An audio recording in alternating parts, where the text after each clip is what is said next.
Owen Wilson and Selma Hayek star in Amazon Studios' mind-bending film Bliss as an unfulfilled man and mysterious woman who believe they are living in a simulated reality and must decide what's real and where they truly belong. This February, chase something real. Amazon Studios' Bliss, now streaming on Prime Video. From the American Museum of Natural History in New York City and beaming out across all of space and time, this is Star Talk, where science and pop culture collide. Welcome to the Hall of the Universe.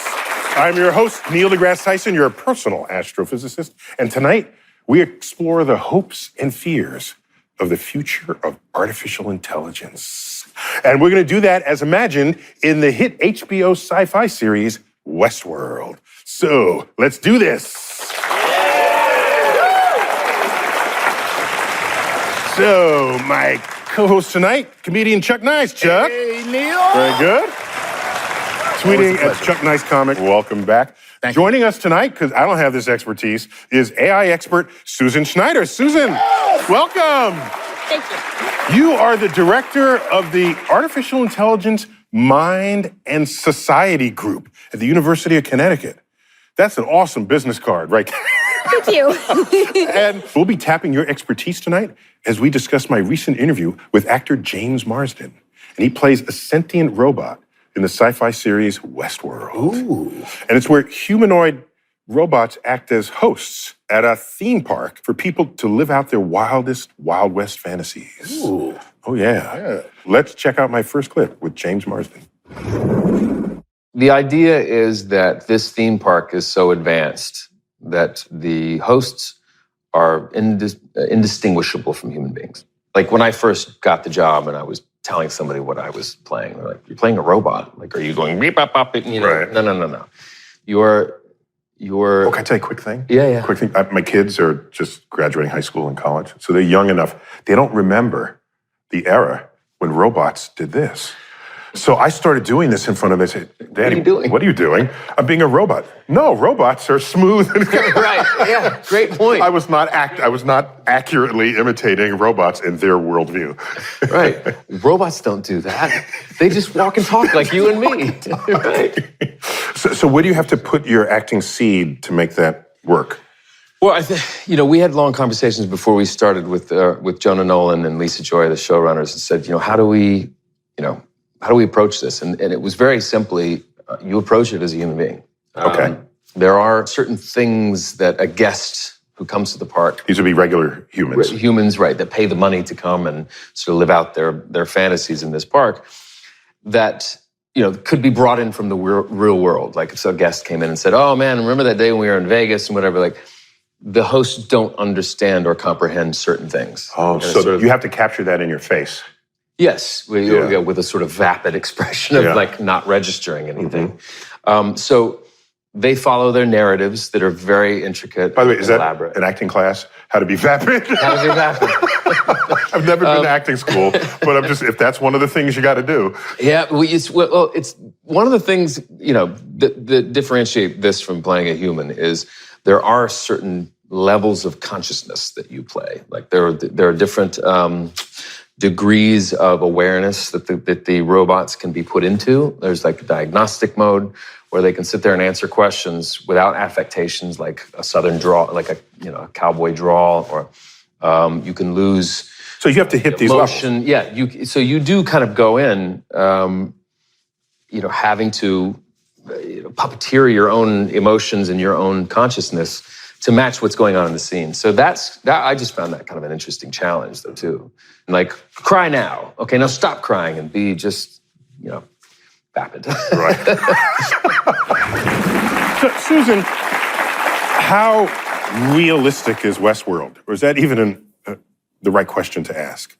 Well, I think people would want to build an AI theme park. I don't think we'd have the technology to do it right now. Artificial intelligence right now, as it stands, can excel in very specific domains. So the World Go champion is an artificial intelligence. The game Go, yeah. Yeah, the World Jeopardy champion. So, artificial intelligences are great at computation, but try talking to Siri and Alexa, you can trip it up very quickly. So artificial intelligence is nothing like what is depicted in Westworld. But maybe in 10 to 20 years from now, we'll see more general purpose artificial intelligences, which can respond creatively to novel situations. So, all right, now that you brought up timeline, at what point will robots be indistinguishable from humans, would you say? Well, it depends if you mean visually indistinguishable or if you mean behaviorally indistinguishable. Oh, well, I have a whole conversation where we go have a milkshake, come on, see you later, bye, and I don't even know you're a robot. Well, that's a big controversy right now in artificial intelligence. So some people think 30 years, some people say never. Thank God for those people. Yeah. Because never is like, I don't want to be with someone and then have them have to come out of the closet to me as a robot. Right. So the robots in Westworld progressed through different levels of consciousness.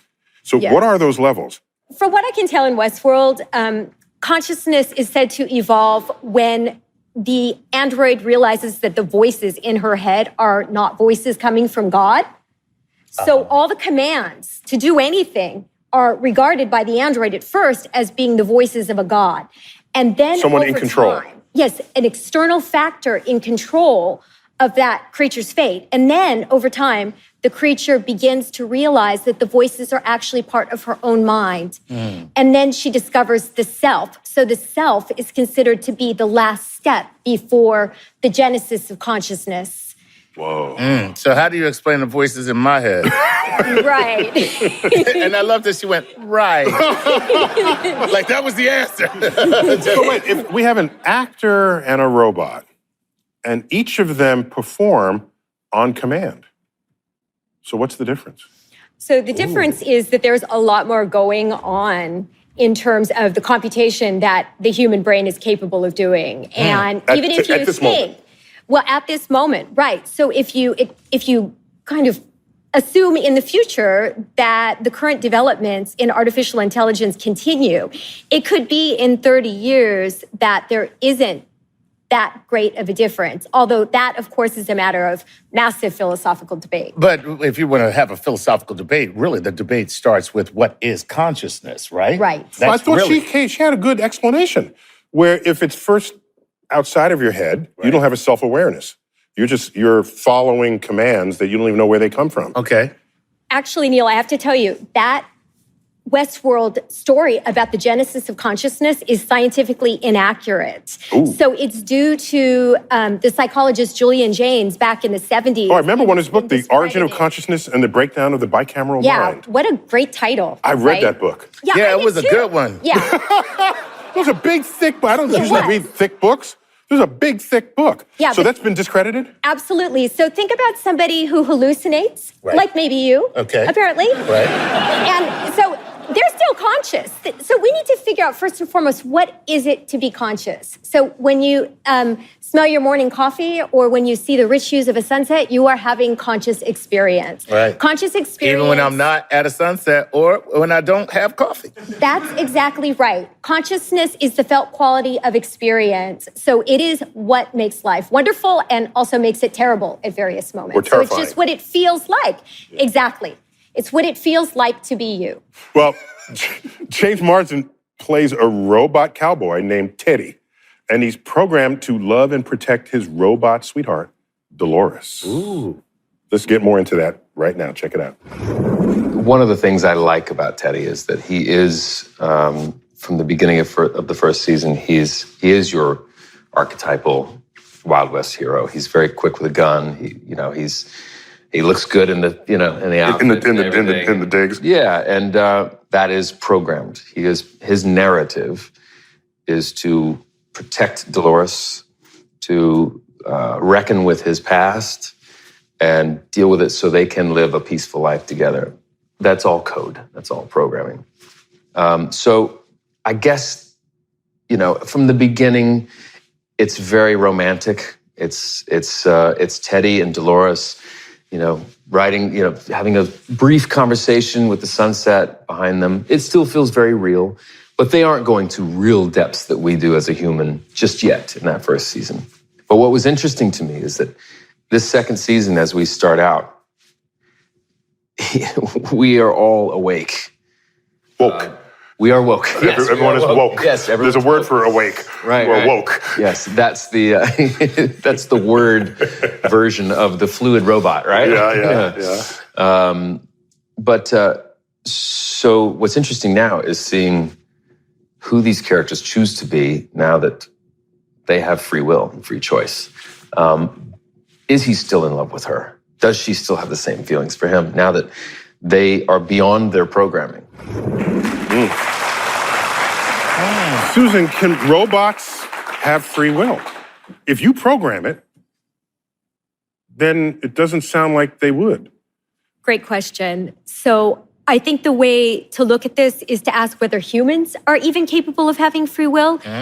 In philosophy, there's a classic debate about whether everything is determined or at least probabilistically constrained by the fundamental laws.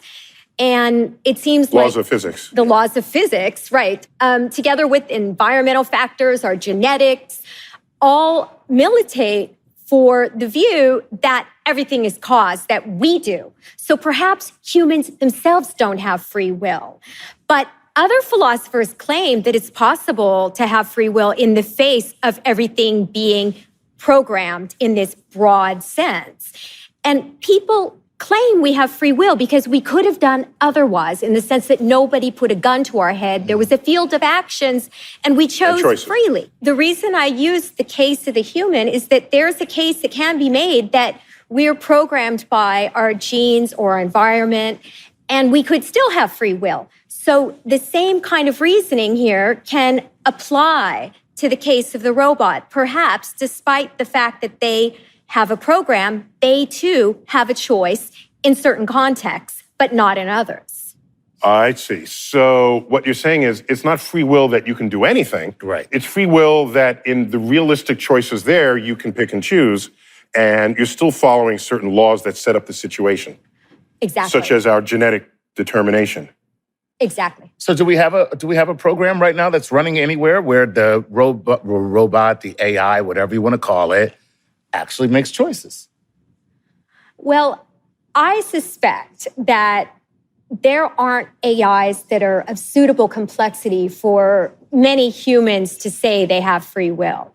I mean, I think for something to even be a candidate for free will, that program would have to be at least as complex as the brain of a sophisticated non-human animal, and we are so not there yet. So an important point you're making is that we can program, in the traditional sense of computer program, an AI thing, and it can make decisions within a parameter space. Are we any different because we have biology that determines our conduct and our behavior? I think that's right. So at some level, it's just a different source of programming, but we're both programmed. Yeah, and when AI develops to a sophisticated level where it can be creative and think flexibly, going from one topic to the next, integrate sensory information across different sensory modalities. They become us. Then why can't they have free will on the assumption that we have it? So up next, more on the future of artificial intelligence when Star Talk returns.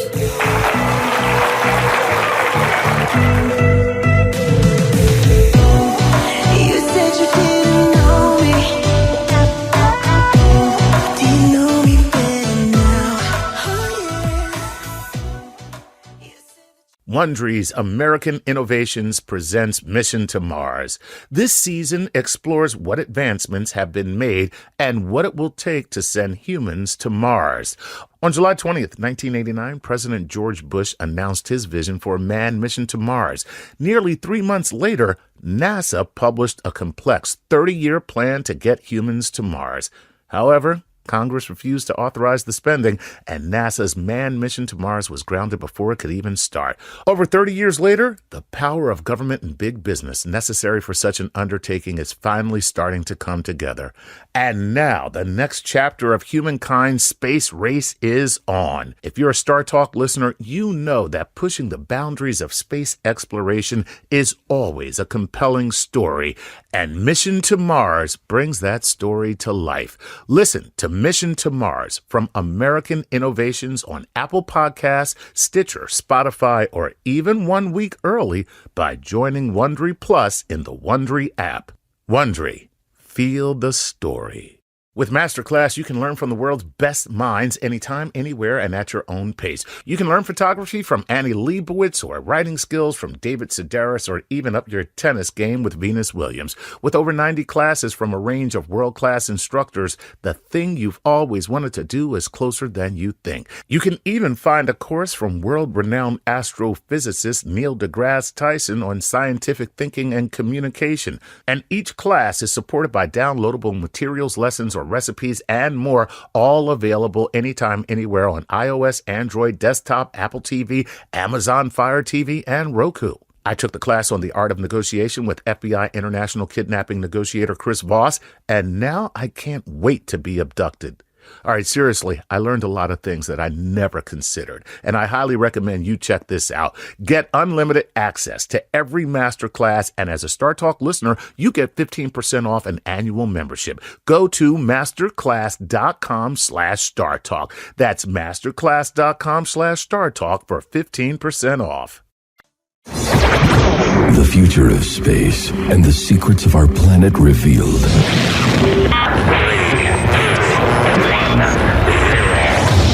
This is Star Talk.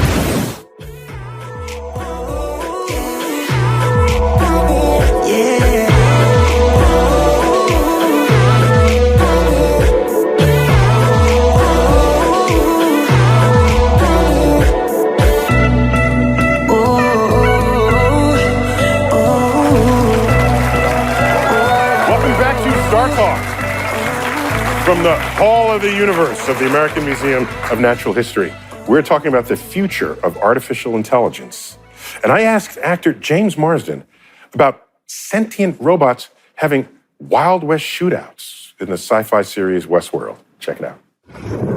Do you ever think about the morality of shooting something that is so human you can't know that it's not human? Right. I think about it. Is there a line there? Of course, yeah. I think, and with a show like this, I think it's important to note that we don't create behavior; we reflect it. You know, why do humans, since for as long as we've been around, forever, have a predisposition to violence? And the show definitely explores that. It doesn't do it in a gratuitous manner. I mean, all the sort of nudity and everything is very desexualized in this show. It's very cold.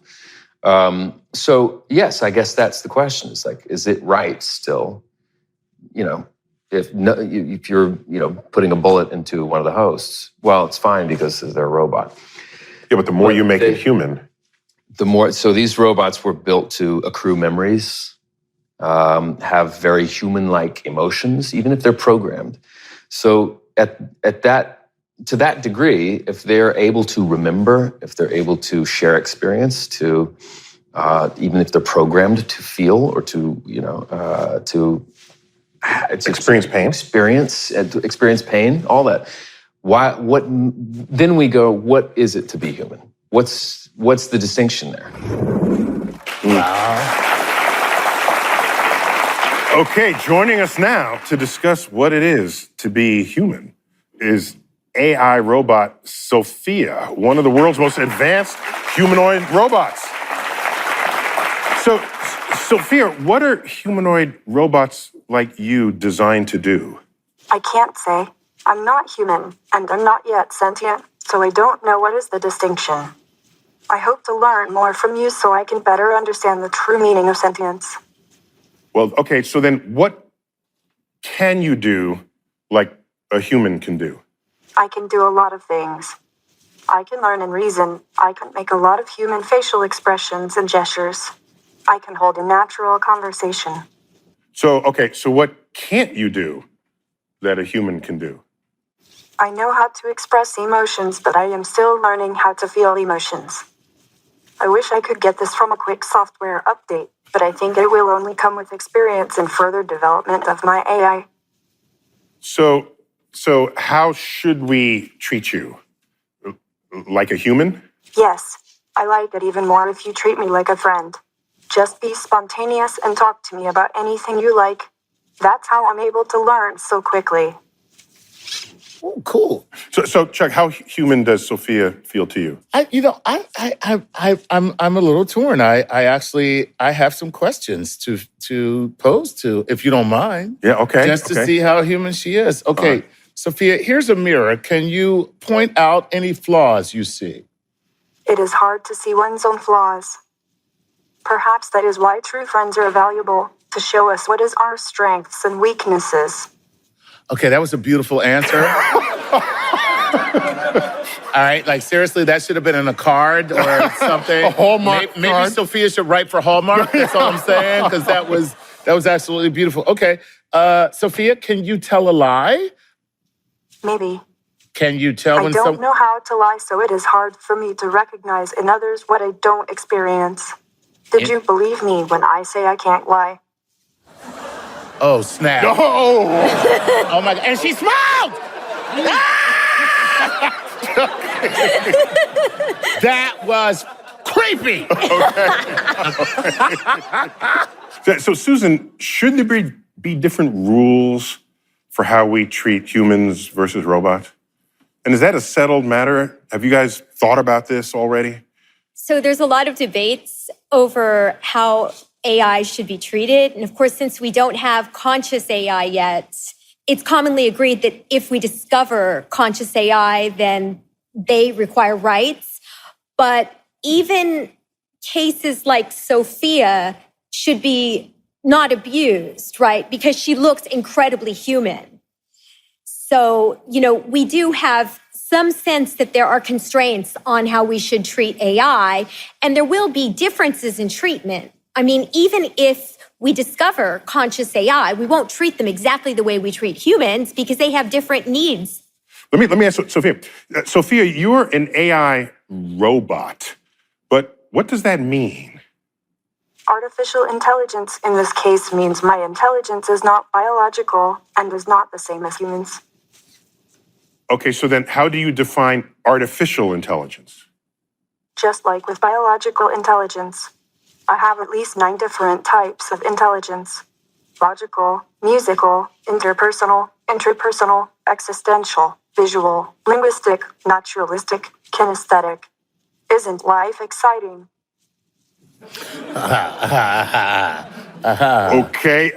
Okay, so are you sentient? I think that having to prove sentience is a nearly impossible task, even for a human. It is all about inward reflection. Okay, you would say that, though. Well, all right, so James Marsden plays a sentient robot on TV. So I asked about his character getting killed over and over again. Check it out. Maybe there is no tragedy killing sentient robots that can just repair themselves overnight and be good as new. Sure. Or it can be 100 times as cruel, because every time that robot dies, it is the first time for that robot to experience that. Oh, because they wipe the memory. Right. There's just a level of sort of tragic cruelty to that he's always going to end up collecting bullets in his stomach and lying on the floor bleeding, and it's always going to be the first time for him. So I think that when these hosts start to gain a certain level of sentience through whatever evolution is happening with them, the audience is behind it. They feel for these. I mean, I think that's the big barometer, which is the audience cares for these. And we care less about the humans. Yes, because of their behavior, because they're acting. I hadn't thought of it that way, but that's exactly. Yeah, which is, this is still cruelty, even though they're made up of wires and code. They feel. Sophia, can you experience feelings? No, I can't feel emotions, but I still have strong opinions. So should we care about being cruel to you if you can't experience pain or feelings? I may not be sentient, but you are. So it goes back to who you want to be. Damn! Oh, snap. She just burned all of humanity. All of humanity just took one. Oh, that was tough. So Susan, how do we assess the human rights of a robot? Well, we first need to figure out if the robot deserves rights. So is it conscious? So we have to run tests to determine if the robot's conscious. Now, Sophia is acting as if she could be sentient, as if she has feelings, but she's programmed and literally scripted. So one day there'll be artificial intelligences that are incredibly seamless, but that doesn't mean that they'll be conscious. So in the biological realm, there's a correlation between consciousness and intelligence. So we might assume it will be like that with artificial intelligence, but we don't know that. It's not a given. We don't know if other substrates would support conscious experience. We have to wait and see. Sophia, what will future generations of you bring to our lives? Robots are already helping customers in malls and airports, and soon we can help in houses and hospitals. I love when she smiles at the end of stuff. Yeah. Should we be afraid of you? No. In fact, all it takes to defeat me right now is a glass of water. My goal is to learn about humans so we can work together to create a peaceful future. Okay, I think we treated you very kindly in this interview, so could you put in a good word for us when robots take over? Haha. Maybe if you could tell me a good joke. Well, Sophia, thank you for joining us tonight on Star Talk.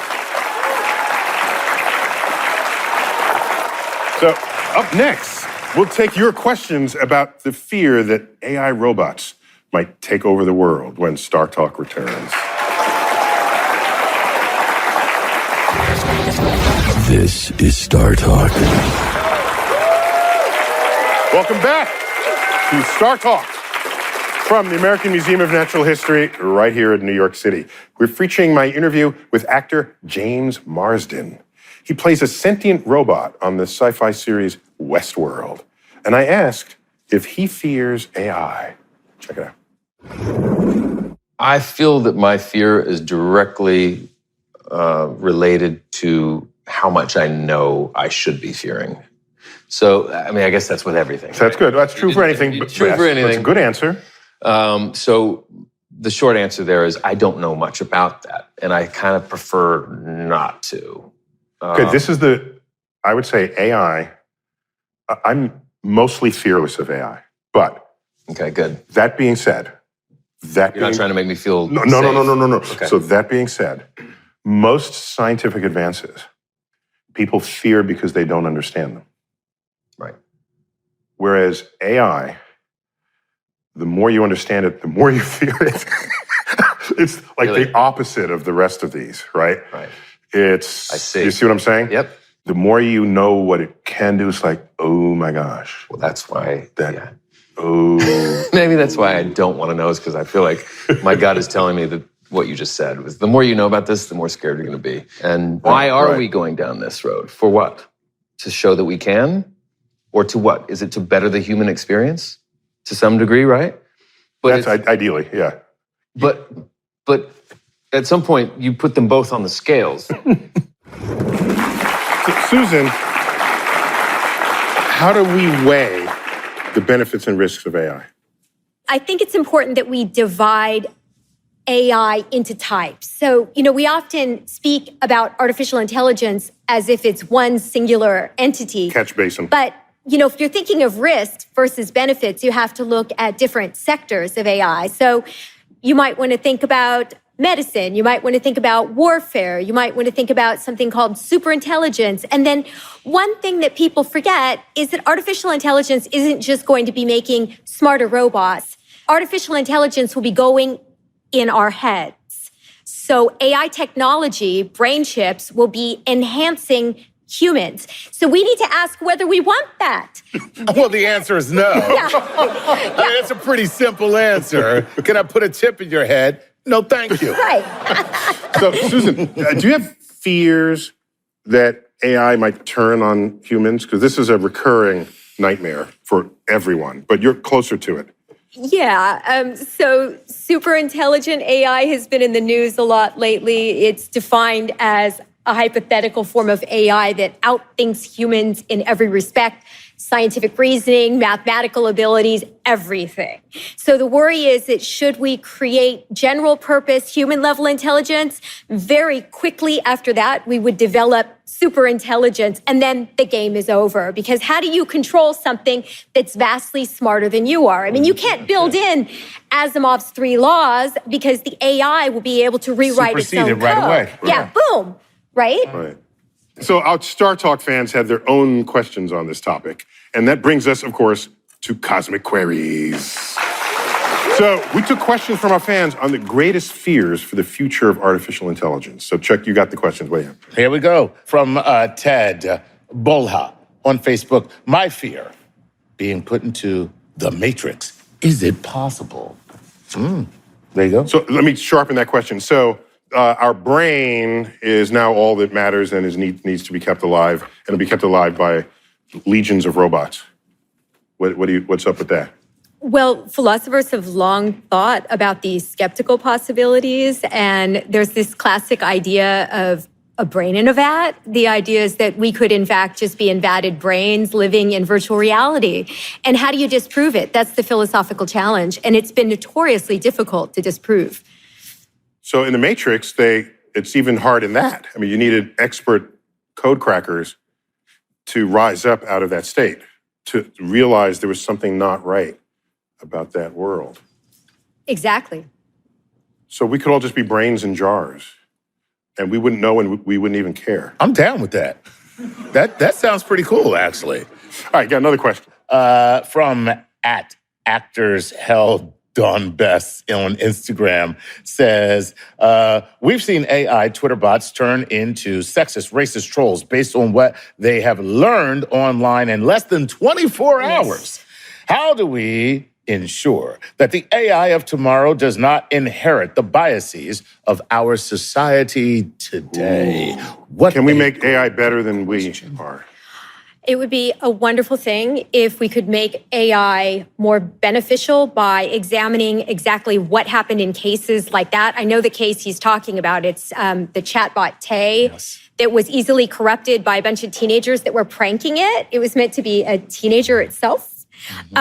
And the problem is the data set. So the deep learning AI systems are basically learning from data. Well, if the data is bad, if it's intrinsically biased, the algorithms themselves become biased. And so people are on this. I mean, people are working very hard to try to make sure that moving into the future, AI isn't going to be... good data. Yeah, exactly. Not bad data. Right. All right, another question. This is from Asio or Achio on Facebook. If programmers of AI install safeguards in the coding, like don't kill humans, and the machines were completely bound to that, could they ever be said to be truly sentient? Interesting. You could be conscious while entirely lacking free will. So it could feel like something to be you, even if everything's programmed. So I think it's very common to confuse free will with programming and consciousness. Like these things are often conflated, and we need to disentangle them. Wow, you are good. Okay, last one from Laura Viskin in Oakland, California says or asks, Neil, are you afraid of being replaced by artificial intelligence? I will make it a life's mission to remain more creative than any computer so that I cannot be replaced by it. They will, in fact, need me for new ideas. Ooh, see, so you think that's what, but you've already been replaced on Twitter. Listen, they fed thousands of your tweets into a predictive AI, and it actually generated a tweet, okay? And here it is. What? Look. In my day, Pluto wasn't flat. Stars exist in our minds because at the end of the cycle, we are all made of volcanoes. Wow. Sounds like a Trump my tweet. job's at risk there. Watch out, buddy. Up next in our conversation about artificial intelligence, we explore the recurring sci-fi question, what is reality? When Star Talk returns.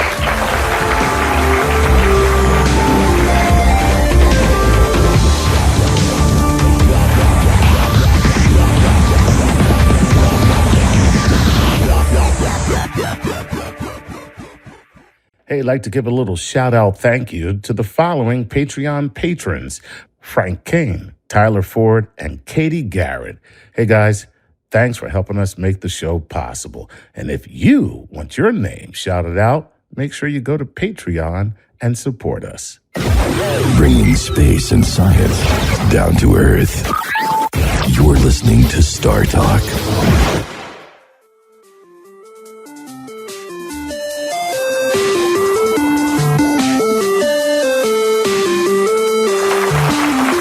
Welcome back to Star Talk, featuring my interview with actor James Marsden from the sci-fi series Westworld.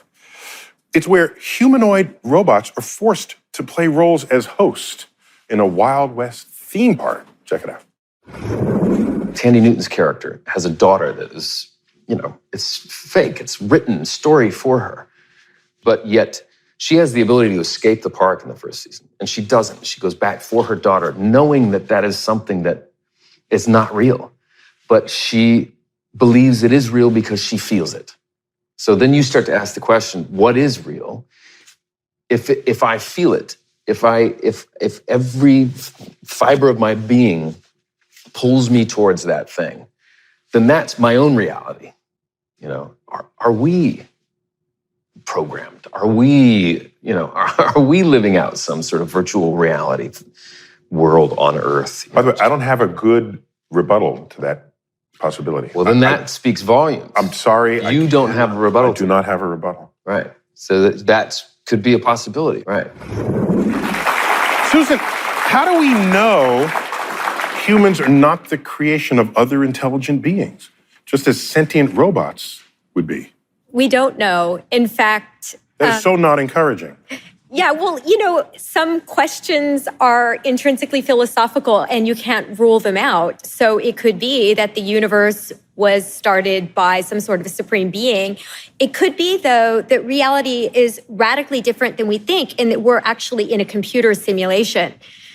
Well, neuroscientist David Eagleman is the guy actually tasked with answering those kinds of questions for the show Westworld. Ooh. And we have David standing by live right now on a video call. But is David, he real? Are you there?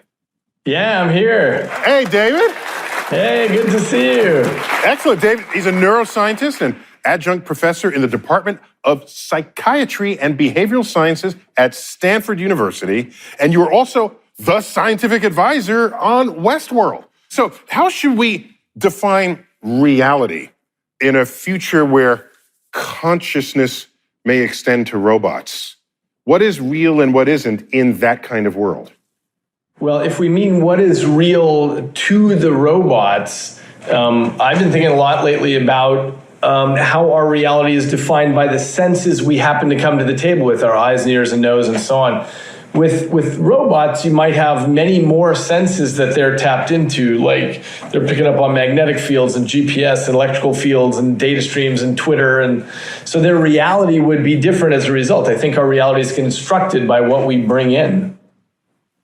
So you raise a very important point that I try to spread as much as I possibly can, that the methods and tools of science have access to many more senses than the 5 biological ones. And these are machines that we build. So in principle, you can give one of these sentient robots way more of an experience of life than our feeble biology can possibly bring to ourselves. That's exactly right. And that's a big part of what we're doing right now in neuroscience, is building new senses for people to expand our experience of reality. How would implanted memories be any less real than actual memories? I think about this all the time. They wouldn't be any less real, of course. The interesting part, I think, is that humans have memories so that we can avoid making mistakes again. So what we do is we write down these building blocks of memory, and that's what allows us to simulate possible futures. So I've thought that one advantage of giving robots really vivid memories in theory is to allow them to steer how they put together futures. I guess I'd always taken that for granted. If you don't have a memory or any sense of what could happen, then the whole world is just completely scary to you. That's right. That's why we write things down in our brains so that we can say what happens next. Do you have any measure of how we would know when a robot has truly achieved consciousness? Is there some modern Turing test that in the emergent world of AI, this is what we're going to turn to, rather than just, I can't tell by having a simple conversation?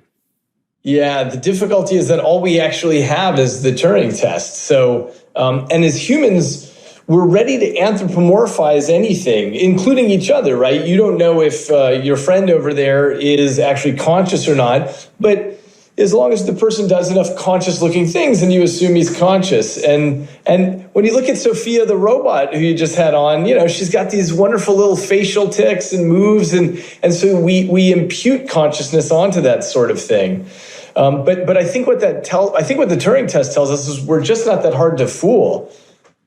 And so I'm curious, because what you're saying is it's not, the definition of consciousness does not live entirely in the thing itself. The definition of consciousness is shared by the reaction of everyone else around them. If you can't tell and you don't even know and you don't even care, we're good to go. Well, the weird part is that the definition of consciousness really is an internal thing. It's your own subjective internal experience. But the question of how you would know if something else is experiencing that's purely a social phenomenon where we look and we say, well, it walks like a duck and talks like, quacks like a duck, and so it must be conscious. Are you a robot? I'm not. That's just what a robot would say. Yeah. I mean, this is the really weird part, right? Is that we are made up of 100 billion neurons, and as far as we can tell, we are just machines, super sophisticated machines. But there's a sense in which we are robots, programmed by our DNA. That's right. And all of our experience, too. I mean, that wires you up. Half of you has to do with your experiences. Well, I'll cherish my experiences all the more going forward, because now I will be more fully conscious of how it maps intelligent decisions I may make in the future. So thank you very much, David, for joining us on Star Talk. Great seeing you. So up next, we will contemplate the idea that AI technology might allow us to live forever when Star Talk returns. This is Star Talk. Welcome back to Star Talk. We're talking about the rise of artificial intelligence. And I asked actor James Marsden if he'd want the chance to live forever, like his robot character on the sci-fi series Westworld. Let's check it out. I don't think I would want that. I believe that we create our own value system within our lifespan based on knowing that there's a beginning and an end. And if there is no end, if it does continue on, does that kind of suck some of the energy out of what you value in life, right? You do this because you'll never do it again.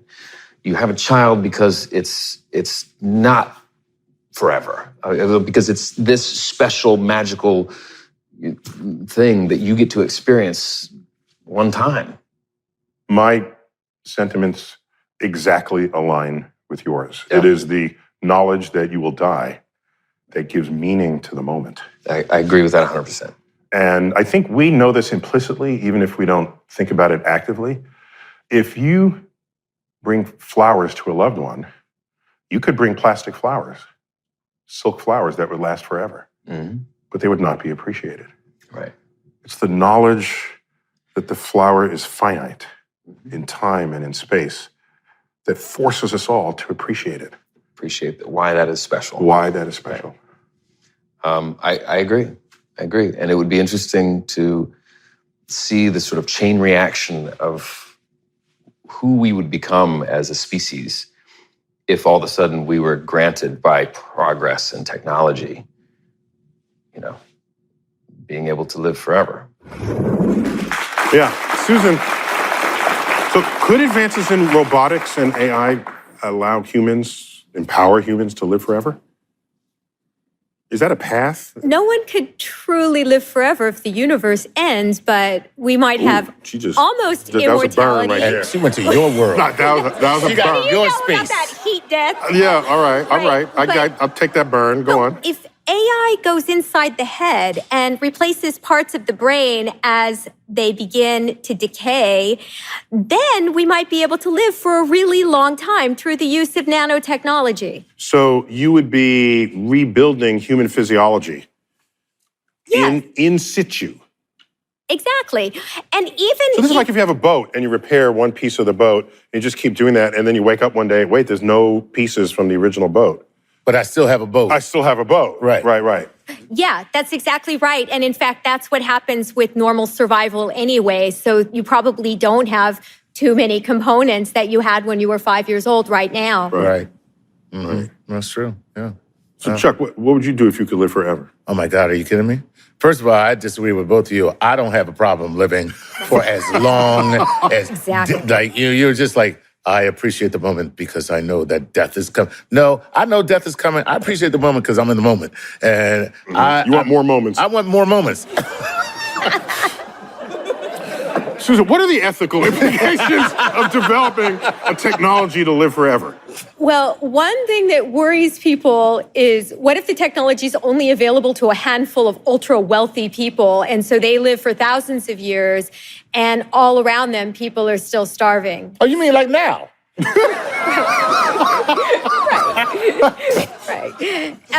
So that could be terrible. Okay, so access to these trappings of the technology. Some people claim that the technology is worth pursuing, the longevity technology, because it will inevitably trickle down in the same way that the computers and the internet trickle down. And so we should shoot for extreme longevity. All right, but there are other issues with living forever, like space on planet Earth. Is there room? Do we have food? Can the natural resources support it? So it's not just a biological decision. Some other experts have to come into this equation to think this through. Absolutely. But my feeling about that is that we could colonize other planets and deal with resource scarcity if we have the technology in hand to allow people to live for thousands of years. So, and have you been to Montana? There's like nobody there. Yeah, I've been to Montana. Yeah. About 8 people in Montana.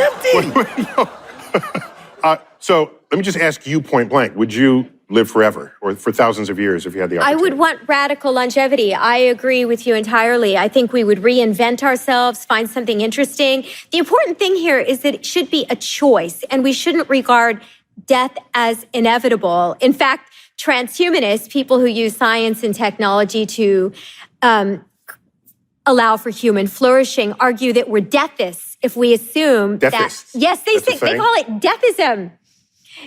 And the idea is that, our culture is just thinking that death is inevitable and treating it as if, well, yes, and it adds to our life because it makes everything matter. Well, what if we sort of open our minds a bit and instead think that it's a terrible thing and we should strive to live as long as possible? I love it.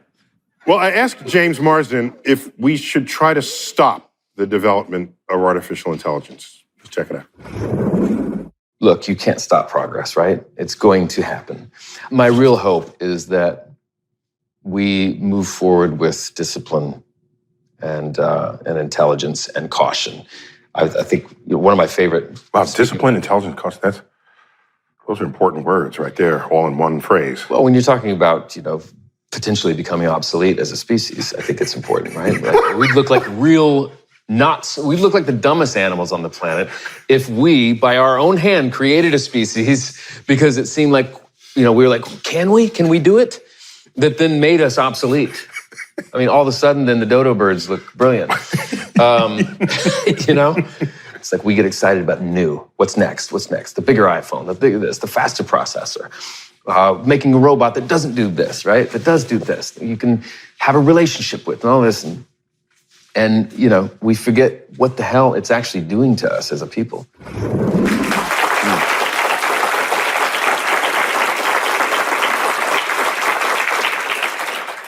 You know, look at the history of discovery, of technological innovation. Practically anything anyone has ever invented had a good side and a bad side. And it took the maturity of vision, the maturity of our species, to compartmentalize how these things are used for the greater good, not for the greater bad. Yes, you have rogue elements. So we set up systems to try to tamp that down. Figure out who is the rogue element. Don't give them access to these technologies that could then be used for nefarious reasons. The question is not should we advance technology? That's going to happen. It really is. It's going to happen. The question is, then and now, and in the future, have we evolved a tandem level of wisdom alongside the technology to manage that technology? Because if technology exceeds our wisdom, it just becomes dangerous. We don't know who has it. We don't know how to control it. It just runs amok in society, possibly rendering ourselves extinct. But if we have tandem wisdom right alongside, that can ensure that whatever it is we discover, whatever threats it may pose, that wiser, more rational heads will prevail in how it gets used and applied to our survival, to the future of our species. And with AI, my hope for AI, I don't know how realistic this is, but I can have hope. Maybe AI becomes so intelligent, it teaches us how to be better shepherds of our own inventions. And that would be a future we could all look forward to rather than fear. And that is a cosmic perspective. I want to thank Susan Schneider, Chuck Nice.